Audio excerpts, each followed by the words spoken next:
आम्हाला दिलेली. येशू मसीह की पुढे असं लिहिलं आहे, स्वर्गीय यरुशलेम ज्याला जिवंत देवाची नगरी किंवा शहर असे म्हटले आहे, या स्वतंत्र यरुशलेम मध्ये पवित्र आत्म्याच्या द्वारे त्याचा रूपक म्हणून वापर केलेला आहे. आमच्यामध्ये कोण वस्ती करायला आहे? बोला. कशाच्या द्वारे? होली स्पिरिट, पवित्र आत्म्याच्या द्वारे.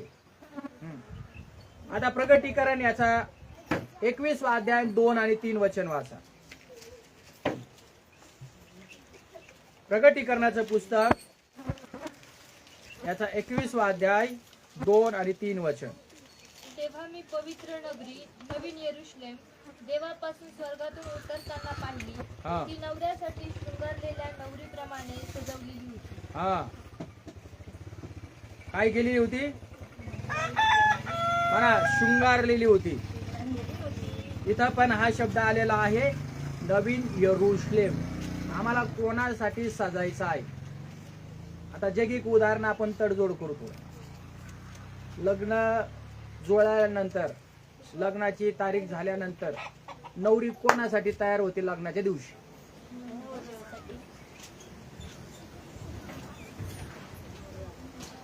सगळेजण बोला. ती कोणाची वाट पाहत असते? तिची आशा किंवा लक्ष कोणाकडे लागलेलं असतं? बरोबर आहे. आध्यात्मिक जीवनात आता हे उदाहरण तुम्ही देवाबरोबर जोडायचं. एकदम इझी आणि एकदम सोपं करून देवाने या ठिकाणी तुम्हाला आणि मला सांगितलं.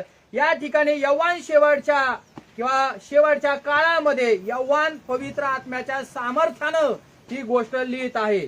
त्यावेळी नवीन यरुशलेम नगरी जे रूपक आहे ते स्वर्गातून खाली येणार आहे. कोण येणार आहे खाली मला सांगा? बरोबर आहे. कोण येणार आहे खाली? कोणाला घेऊन जायला येणार आहे? मग आता मला सांगा, नवरी कोण आहे? बरोबर. जगातल्या सगळ्या मंडळ्या कोण आहे? जे लोक विश्वास ठेवून पवित्र शास्त्र वचनाप्रमाणे आज्ञाचं पालन करत, त्या व्यक्तीला कशाला शृंगारा लागन?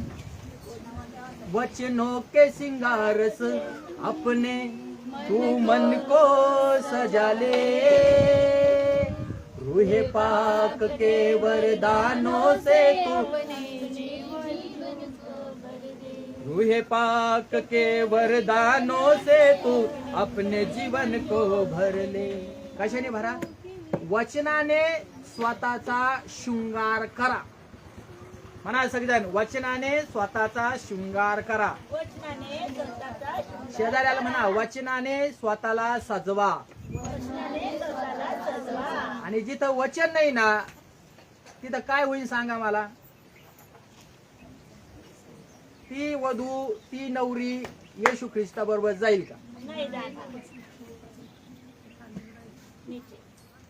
हे तडजोड करा. आता नवरा घेऊन जाण्यासाठी जगातला आला, तयार झालेला आहे, तो नटून खटून आला आणि तो पाहतो आता, अरे मला हिच्या बरोबर लग्न करायचं आहे, आणि ही तयारच नाही. काय होईल सांगा? ती तयारच नाहीये नवरी. तो डोली वाजवून काय, माझी बायको तयार नाही, माझी बायको तयार नाही, माझी बायको तयार नाही. असं वाटलं का कधी की लग्नाच्या दिवशी ती नवरी तयार नसती, सजलेली नसती, काहीच नसती? का? कारण रिझल्ट आपल्या डोळ्याच्या समोर येतो की तिला वर घेऊन जाण्यासाठी येणार. आध्यात्मिक जीवनामध्ये आम्हाला देखील, वधूला देखील आज तो वर दुसऱ्यांदा म्हणजे प्रभू येशू ख्रिस्त आम्हाला घेऊन जाण्यासाठी येणार आहे. तर तुम्हाला आणि मला या वचनामध्ये काय लिहिलं आहे? यव्वानाने जे लिहिलेलं आहे ते कोणाविषयी लिहिलेलं आहे? देवाच्या पुत्राबरोबर किंवा पुत्राविषयी, की तो आम्हाला घेऊन जाण्यासाठी पुन्हा परत येणार आहे. आणि म्हणून त्या ठिकाणी लिहिलं आहे, स्वतःला काय करा? देवाच्या देणगीने, गिफ्ट ऑफ द होली स्पिरिटने, देवाच्या वरदानाने, देवाच्या कृपादानानं, देवाच्या विश्वासानं, देवाच्या वचनाने स्वतःचा काय करा? तुम्ही शृंगार करा. तुमच्यामध्ये देवाचं वचन भरपुरीने राहावं असं वचनात लिहिलं. कुणी पाहिला पाहिजे असं नाही म्हटलं नाही मला काही येत नाही. वचन तुमच्यातून बोललं पाहिजेत. तुम्ही वचनाने भरलेले पाहिजेत. वचन म्हणजे ख्रिस्त. एका रक्तामध्ये तुमच्या आणि माझ्या ख्रिस्त दिसला पाहिजेत. तुम्ही जर वाचत असाल तर तुम्ही स्वतःला नटवतात, वचनाने शृंगारतात. हे जगातलं शृंगारणं वेगळं आहे ना. देखाऊ माल, हा इकडून ब्युटी, हे काय काय करतात बघा. एकदम काळी जरी असेल पोरगी, नाव नाही ठेवत पण उदाहरण, कशी का असं देवाने दिलेले बाबा, ते आशीर्वादित होते लेकरू. पण किती स्वतःला आज ब्युटी पार्लरने सजवतात, आणि किती ब्युटी पार्लरला सजवण्यासाठी आज त्या व्यक्तीला, नवरीला खर्च लागतो. चमकती नवरी ती, काय काय सजवत नाही, स्वतःला घडवत नाही बघा त्या ठिकाणी. का? आशा आहे वर तिला घेऊन जाण्यासाठी. पण आध्यात्मिक जीवनामध्ये तुम्हाला आणि मला वचनाने शृंगारलेली नवरी, देवाची वधू तुम्ही आणि मी तयार होणं फार महत्वाचं आहे. जे लोक वचनाने भरले असतील, वचन त्यांच्यामध्ये असेल आणि त्या वचनाप्रमाणे आपलं जीवन आयुष्यक्रम जगत राहतील, हेच नवरीला घेऊन जाण्यासाठी स्वर्गीय प्रभू वर म्हणजे प्रभू येशू ख्रिस्त त्या नवरीला घेऊन जाण्यासाठी येणार. जर नवरी बिड्या पित असेल तर, नवरी जर तंबाखू खाता असेल तर सांगा. तुम्ही जर स्वतःला, मी जर स्वतःला सजवलंच नाही देवाच्या वचनाप्रमाणे, आमोशाला चर्चला यायचं आहे ना, नाताळाला चर्चला यायचं, गुड फ्रायडेला चर्चला यायचं, कधीच प्रार्थना करायचं नाही. एक दिवस कधीतरी आला, आठवण आली, चला बाबा, मग जाल का येशू बरोबर? येशू आपल्याला घेऊन जाईल का? येशू अशा नवरीला देखील घेऊन जाईल का? नाही. जी तयार असेल त्याच वधूला शृंगारलेली पाहिजे. तिला डाग न पाहता असलेलं, त्याच्यावरती डाग नसावा, नाही का, आड्या गुड्या सुरकुट्या काय म्हणतात असं, ते पण तिच्यावरती नसावा. इकडचा पास नाही करीत बाबा हो, आहे ना. वाकडं तिकडं तोंड असेल तर इकडचा नवरा पास नाही करीत, मग तिकडचा कसं काय पास करीन? पण प्रश्न हा आहे की तिकडचा नवरा चेहरा पाहत नाही. तुम्ही वचनाचे काळे असा, गोरे असा, कसे असा, पण तुम्ही वचनाने जर शृंगारलेले असाल, तुमची सजावट केलेली असेल, ख्रिस्त ज्या दिवशी येणार त्या दिवशी तुम्ही आम्ही त्याच्या बरोबर जाणार. येशू मसीह की, येशू मसीह की. हा, मग पुढे आता आपण जाऊया ट्रिनिटी त्रैक्य म्हणून. म्हणा ट्रिनिटी त्रैक्य म्हणजे पिता, पुत्र आणि पवित्र आत्मा. हे बायबलचं डॉक्ट्रिन आहे. पण यांचं यरुशलेम माताचं डॉक्ट्रिन काय आहे हे आता आम्हाला समजून घ्यायचं. आता लक्षपूर्वक ऐका. सगळेजण ऐकायला तयार आहात का? म्हणा येशू मसीह की. बोला सगळेजण येशू मसीह की. तर world mission society church of God या ठिकाणी काय सांगत आहे? त्यांच्या नियमानुसार देवपिता हा यहोवा आहे. देवपिता हा जुन्या करारात परमेश्वराला यहोवा हे नाव दिलेलं आहे, किंवा परमेश्वर दुसऱ्या भाषेमध्ये पंडित रमाबाईच्या असा शब्द वापरलेला आहे. काही भाषेमध्ये देव हा शब्द वापरलेला आहे. ट्रिनिटीला काय वापरलेला आहे? देव. आता बघा, तर देव पुत्र हा येशू आहे, बरोबर आहे ना? देवाचा पुत्र कोण आहे? बरोबर. पण त्यांच्या बायबल नुसार किंवा यरुशलेम माताच्या नुसार पवित्र आत्मा, ऐका बरं का, आता पवित्र आत्मा त्यांच्या संस्थापकाचं नाव काय सांगितलं तुम्हाला मी? सांगा मला, सांगा. अहन स्वांग होंग. स्वांग होंग. बरोबर. या विधानावरून आपल्याला त्याचा अर्थ खोल दिसून येतो. कारण ते कधीही अन स्वांग होंगला येशू म्हणतात. आता बघा बरं का, आता काय म्हणतात ते?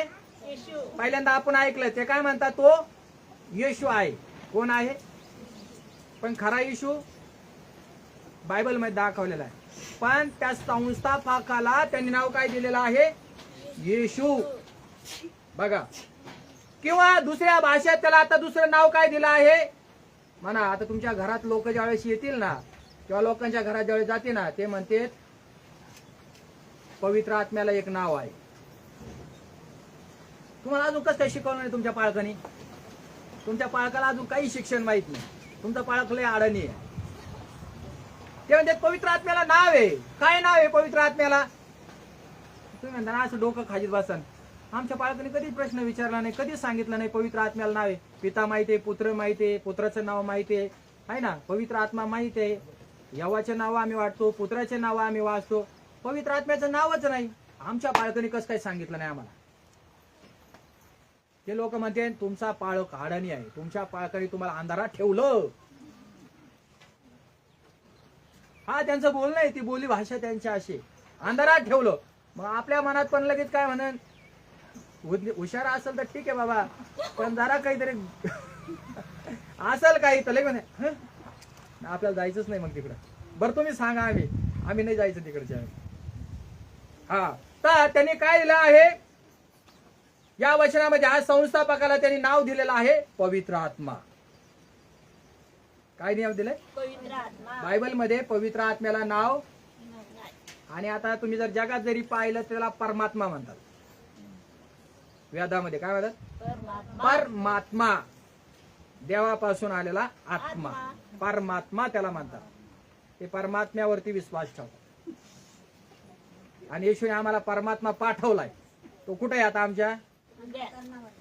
तो आम्हाला कधी सोडत नाही, कधी आम्हाला टाकत नाही. पण यांचा परमात्मा कोण? अहं स्वांग होंग. त्याला येशू पण म्हणतात आणि त्याला पवित्र आत्मा पण म्हणतात. पवित्र शास्त्राच्या अनुसार येशू मानव नव्हे तर देव आहे. बरोबर आहे का? येशू मानव आहे का देव आहे? बरं आपलं बायबल काय सांगतं सांगा. हा, बर देव आहे, करेक्ट. अजून मानव आहे का नाही? जगात आला कसा आला होता? बरोबर आहे, ओके. आता त्यांच्या तारणाकडे आपण जाणार आहोत. यरूशलेम माता त्यांच्या तारणाविषयी काय सांगत आहे हे देखील आपण बारकाईने ऐकूया.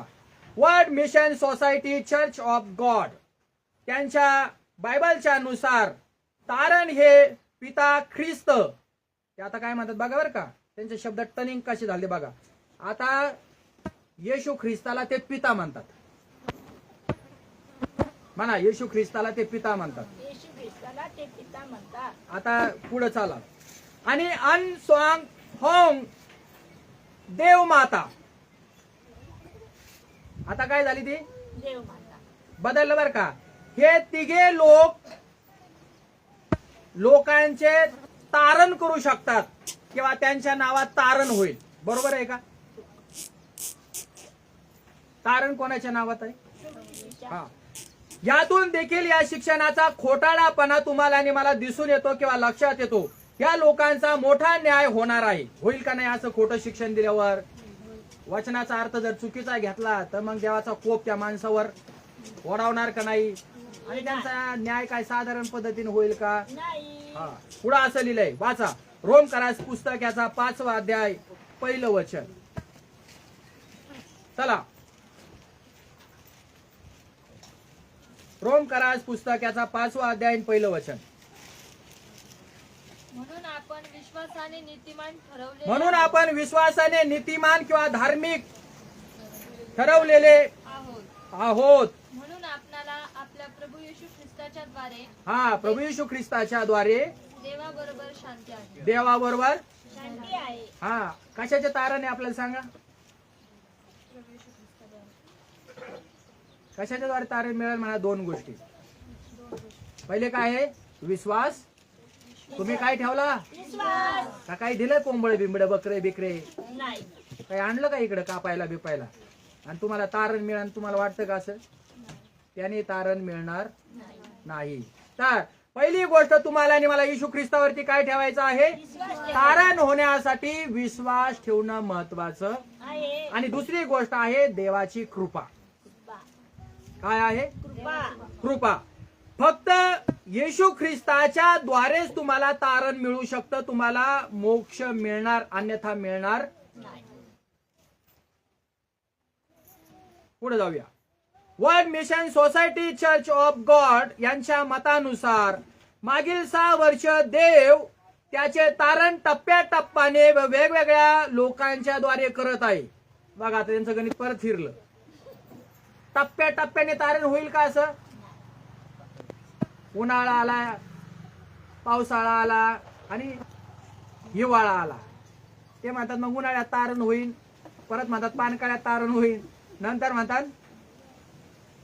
तिसरा ऋतू त्याच्यात तारण होईल. होईल का? टप्प्याटप्प्याने तारण असं दाखवलेलं आहे. हा, त्याच्यात तसं लिहिलेलं नाही. सुरुवातीला तारण यहोवाने दिले, नंतर ते म्हणतात पहिली गोष्ट ते काय म्हणतात, तारण परमेश्वराने दिले, यहोवाने दिले. बरोबर आहे. आता बघा, तारण अन स्वांग होम याने पण दिले. संस्थापक आपल्याला तारण देऊ शकतो का? नाही. मग संस्थापकाला म्हणा मर. संस्थापक पवित्र आहे का? नाही. सांगा मला. नाही. मग संस्थापकच्या नावात जर तारण झाला असतं तर येशूला मरायची गरज काय? बरोबर आहे ना? प्रश्नच प्रश्न उभे राहतात. आता परमेश्वराने तारण दिलं. 2 नंबरचं तारण ते म्हणतात हा संस्थापक आहे यरुशलेम माताचा, अनसॉंग होंग याने तारण दिलं. आता हे तारण तिसरी गोष्ट ते सांगतात यरुशलेम मातेच्या द्वारे मिळते. 3 पायऱ्या झाल्या बरं का त्या. परमेश्वर, अनसॉंग होंग आणि ते म्हणतात तिसरं कोण आहे? पवित्र आत्म्याच्या ऐवजी यरुशलेम माता. या 3च्या द्वारे तुम्हाला किंवा मानवाला तारण मिळणार आहे. बरोबर आहे का? हे विधान चुकीचं आहे. खाली वचनाप्रमाणे आपल्याला समजून येते की तारण कोणामुळे मिळते. चला वाचा रे वचन 1 यहोवान 1:12. चला थोडं लवकर जाऊया. एकच वचन वाचा. तसे यहोवान 3:16 आहे. तुम्हाला आणि मला माहिती आहे. 14 मध्ये 6 मध्ये लिहिलेलं आहे. रोम करासपत्र 1:16 मध्ये लिहिलं आहे. रोम करासपत्र 6:23 मध्ये लिहिलं आहे. रोम करासपत्र 10:9 मध्ये लिहिलेलं आहे. 2 कोरिन्थी करास 5 अध्याय 17 वचनामध्ये देखील हे वचन लिहिलेलं आहे की तारण कोणामुळे मिळेल आम्हाला. हा वाचा 1:12. यहोवान 1:12.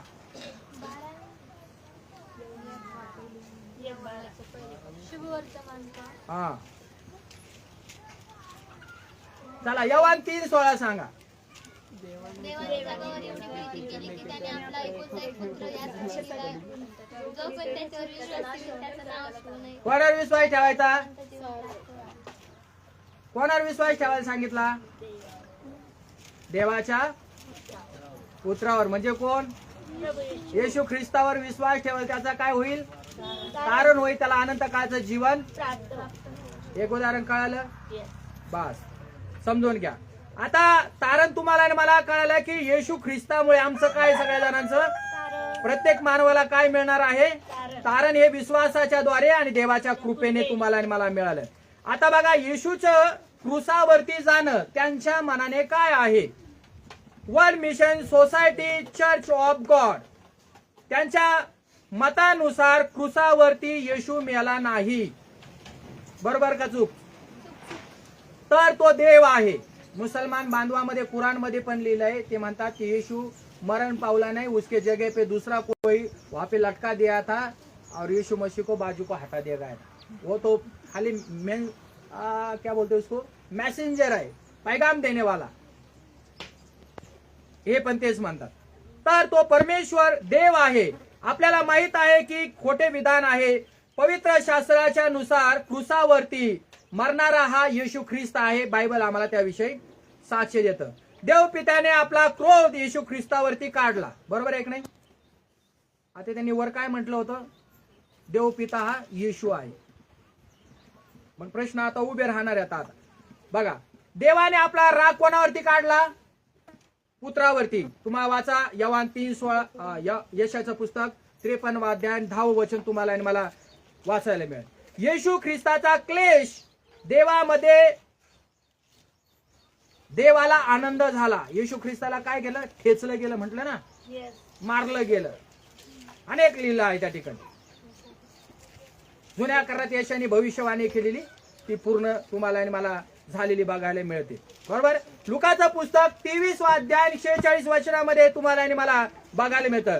जर पिताच हा जगातून मेला असता, म्हणजे येशू बरं का, त्यांच्या वचनानुसार किंवा त्यांच्या बायबलनुसार पिता जर जगातून मेला असता तर पुत्राला कुणी पाठवले असते? प्रश्न आहे का नाही? प्रश्न आहे का नाही? तर पुढं येशूने कोणाकडे प्रार्थना केली असती मग? हाही प्रश्नचिन्ह आहे. मग ते 11:23 ते 15-25 वचन आहे. लूक 22 अध्याय 41-42 वचन आहे. दोन वचनातून आपल्याला हे दिसून येते की ख्रिस्त हा स्वर्गीय पित्याकडे प्रार्थना करायचा. बरोबर आहे ना? नेहमी कोणाकडे पाहायचं तो म्हणतो त्यांनी मला पाठवले. बरेच वचन तुम्ही आणि मी पाहत. कोणाकडे बोट करायचा? म्हणा पित्याकडे तो प्रार्थना करायचा, बोट करायचा, पित्याकडे विनंती करायचा, पित्याकडे सर्व गोष्टी करायच्या. त्याची इच्छा पूर्ण करायला मी आलेलो आहे. तसंच आज कोरियामध्ये ख्रिश्चन काउन्सिल ऑफ चर्चेस यांनी यरुशलेम मातेच्या शिक्षणाला खोटे व पाखंडी शिक्षण असे ते म्हणू लागलेले आहेत. यरुशलेम मातेच्या खोट्या शिक्षणामध्ये अडकलेले लोक ज्या वेळी त्यातून बाहेर पडले तेव्हा त्यांनी असे घोषित केले, हे शिक्षण लोकांवरती दबाव आणणारे आहे. कसे आणणारे? दबावाच आणणारे, लोकांच्या मनावरती नियंत्रण करणारे असे शिक्षण आहे. या खोट्या शिक्षणामध्ये लोकांना टिकून ठेवण्यासाठी ते लोक मनोवैज्ञानिक पद्धतीचा वापर करतात. म्हणजे काय करतात? मला काय कळत नाहीये मनोवैज्ञानिक म्हणजे मानसिक रोगाचा डॉक्टर त्याचा वापर करतात त्या ठिकाणी. आणि दुसरं काय आहे? तसेच संमोहन विज्ञान हे देखील त्याच्यामध्ये वापरतात. हे पण आपल्याला कळत नाही. तसेच आपल्या मंडळातील लोकांना इतरांबरोबर संबंध ठेवू नका असे बजावले जातात. त्यांच्या लोकांना काय सांगतात? तुम्ही या लोकांबरोबर एकत्र बसायचं नाही, एकत्र उठायचं नाही. पेंटिकॉस्ट लोकांमध्ये म्हणजे आपल्याबरोबर ते संगत करणार, मैत्री करणार, आपल्या प्रेस जोर करणार, ते आपल्या संग बोलणार पण नाही, तेवढ्या पुरतं ते बोलणार. ते आपल्या प्रत्येक संदेशामध्ये लोकांना भीती वाटेल किंवा अपराधीपणाची भावना येईल असे सांगितले जातात. काय दाखवतात ते? म्हणा भीती. सगळेजण म्हणा भीती दाखवतात. आणि काय? अपराध. तुमच्याकडून हे घडल्याने तुम्हाला असं होणार, तसं घडल्याने तसं होणार, तुम्हाला असं केल्याने तसं होणार. म्हणजे तुम्हाला काय करणार? ते भीती दाखवणार. काही काही लोक म्हणतात तू नरकातच जाशील, आता तू वाचणार नाही. मग काय होते? अरे पण नरकाला प्रभू येशू ख्रिस्ताने काय केलं आहे? आपण क्षमा मागितली, आपण नरकात जाणार आहे का? पण ते लोक भीती दाखवतात आपल्याला. म्हणून या शिक्षणाला बळी पडू नका. आता शेवटचं उदाहरण आपण पाहू. त्यामध्ये उदाहरणार्थ ह्या जगाचा शेवट लवकर होणार आहे. मग तुम्ही काय करणार? मी काय करणार? हे खाऊन पिऊन घ्या, मजा करून घ्या, हजा करून घ्या, कपडे लत्ते घेऊन घ्या, बिराणे खा, सगळं सगळं करा. काय? येशू लवकर येणार आहे. गलती करत मंडळी सारखं होऊन जाईल ते. तुम्ही चांगले काम करा. काय म्हणतात ते? चांगले काम करा, कारण येशू लवकर येणार आहे. आर्थिक मदतीने देखील त्या लोकांना मदत करतात. मागच्या वेळेस तुम्हाला सांगितलं, बाप्तिस्मा द्यायला ते 1000 रुपये देतात आणि दर महिन्याला तुमच्या खात्यावरती 700 किंवा 1000 रुपये तर तुम्हाला देणार. पैसे देतात, पैसे सगळ्यांना पैसे वाटणार. मग लोकांचा कल कशाकडे? आजच्या दिवसात पैसा मिळाला त्यांना सगळं काय मिळालं? राशन मिळालं. ते म्हणले मजा झाली, आम्हाला काय घेणं देणं, तिकडे 5 ग्राहक देतच नव्हते. मग ते म्हणतात पैसा आम्हाला मिळतो, किराणा आम्हाला मिळतो, आम्हाला आर्थिक मदत मिळायला लागली, मग काय गरज आहे? हेच खरं शिक्षण आहे, बाकीचं शिक्षण चुकीचं. हालेलुया. आर्थिक मदतीने जेवढी त्यांना मदत करता येतील त्या लोकांना करणार. मग काय? एक मेंढरू घेतलं, एका मेंढराला जर त्यांनी द्यायला चालू केलं, ते मेंढरू ऑटोमॅटिक आकडे टाकणार आहे. चला तिकडे पैसे भेटू राहिले आपल्याला, चला तुम्हाला काही कमी, चला चला चला, सगळेच तिकडे जाणार. अशा प्रकारे चर्च या ठिकाणी फुटलं जातं. World mission society church of God यांच्या मतानुसार ते ख्रिसमस आणि ईस्टर हा सण देखील साजरा करत नाहीत. ख्रिसमस साजरा करत आम्ही करतोय ना? उत्तम शुक्रवार, पुनरुत्थान दिवस. हा, त्यांच्या मते ख्रिसमस व ईस्टर हे सैतानाचे आहेत. काय म्हणतात त्याला? ते शैतानाचे आहेत. हा, पुनरुत्थानाच्या दिवशी येशू उठला म्हणजे येशू सैतान झाला का आता? नाही. त्यांचा अभ्यास आहे. ख्रिसमसला येशू जन्मला, तारीख माहित नाही, परंतु आपण साजरा करतोय ना, पण ते काय म्हणतात, ख्रिसमस पण सैतानाचा. जर ते साजरा करतील तर ते मोठे पाप करतील. काय करतात ते?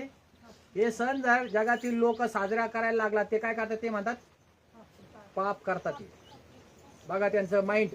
अनेक सभासदांच्या मते यरुशलेम मातेची मंडळी अनेक वेळा लोकांवर नियंत्रण करण्याचा प्रयत्न करते.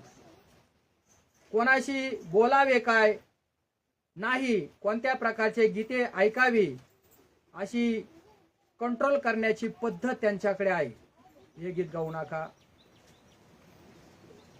त्यांची सहभागिता चालू झाले का ते म्हणतात हे गीत नका गाऊ, ही आराधना करू नका तुम्ही, याच्यात ते नाव आलं, याच्यात हे नाव आलं.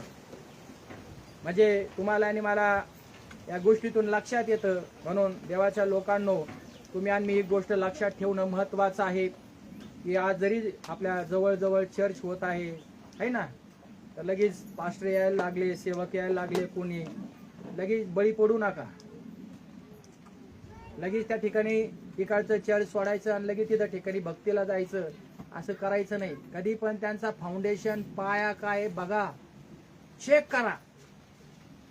त्यांचं शिक्षण काय आहे, त्यांची डॉक्टरिंग काय आहे, त्यांचा इतिहास काय आहे, हे सगळं तुम्ही आणि मी तपासलं पाहिजे. कारण नाहीतर तुम्ही आणि मी फसवले जाणार आणि मग पहिल्यापेक्षा वाईट अवस्था तुमची आणि माझी झाली नाही पाहिजे, याची तुम्ही आणि मी काळजी घेतली पाहिजे. हालेलुया, येशू मसीह की. पण तुमच्या आणि माझ्या लक्षात आलं? आमेन.